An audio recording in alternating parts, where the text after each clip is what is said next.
Hi guys! Tara samahan niyo kaming kumain dito sa may very unique na restaurant at kauna-unahang nag-serve ng blue rice dito sa Pilipinas na ngayon nagte-trending na sa Manila. Dito lang to sa may The Taste of Cha-Cha-Cha Cafe na bago pa lang pero sumisikat na dahil sa kakaiba nilang imbento na blue rice at marami pang may pa-twist na dishes. Dahil yung owner nito mag-asawang parehas na chef kaya sinigurado daw nila yung quality dito na pagkakumain ka talagang mapapasayaw ka sa sarap. Ito yung menu nila, ang dami nilang choices may starters, soup, salad, main course, all-day breakfast, side orders, may pasta, may noodles, sandwiches, and burger pa. Ultimo drinks nila, grabe sa gaganda ng kulay. Ito yung avocado toast nila, beef tapa with omelette and blue rice, tuna and tomato sandwich with fries, beef caldereta pasta, and last but not the least, itong pan-seared salmon in teriyaki sauce nila. At bukod dyan, itong mga to die for daw nila na cakes and desserts. At hindi lang yan guys, pati donuts nila, ang daming choices at ang gaganda ng mga kulay. Ultimo sa drinks guys, hindi lang basta maraming kulay, ang dami pang health benefits lalo na tong blue pea drink na to. Kaya ano pang hinantayin natin guys, huwag na natin patagalan, i-try na natin. Avocado toast!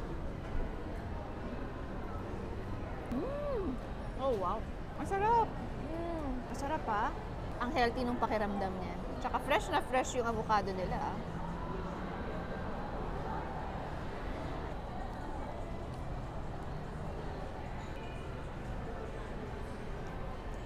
Sobrang bagay. Sobrang perfect combination.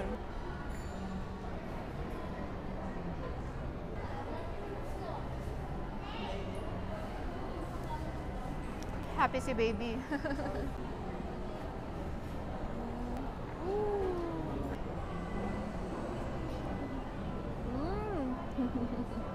Oh wow, grabe.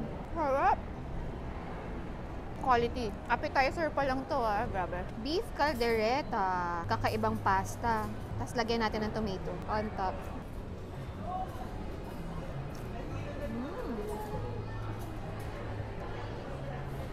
Masarap, grabe. Nagugulat ako sa mga lasa.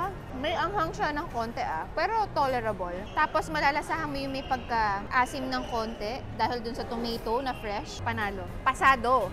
Pan-seared salmon. Yan, baliktad natin para makita nyo. Wow! Ganda ng color. Ito yung blue rice na nag-trending ngayon. Very unique di ba? Oy, lambot. Look, juicy. Wow! Lambot! Wow! Okay, lagay na natin yung salmon.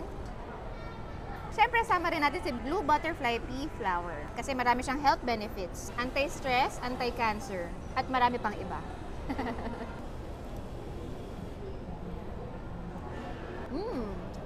Yung lasa ng pan-seared salmon, gusto ko yung parang may pagka-barbecue flavor siya, teriyaki sauce. Yung rice wala naman lasa, parang design lang siya. Pero dahil ginamit nila, maganda yung benefits, kaya yun yung pinaka nagpanalo sa kanya. Melted cheese pa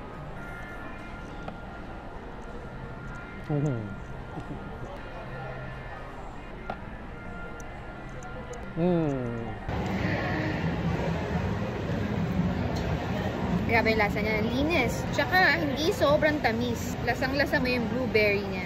With strawberry pa.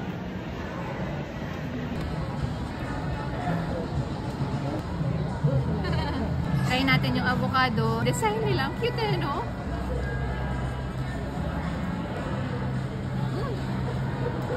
May avocado nga sa loob. Masarap.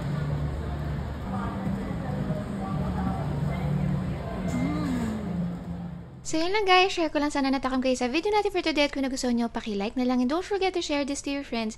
Thank you for watching. Bye! Mwah!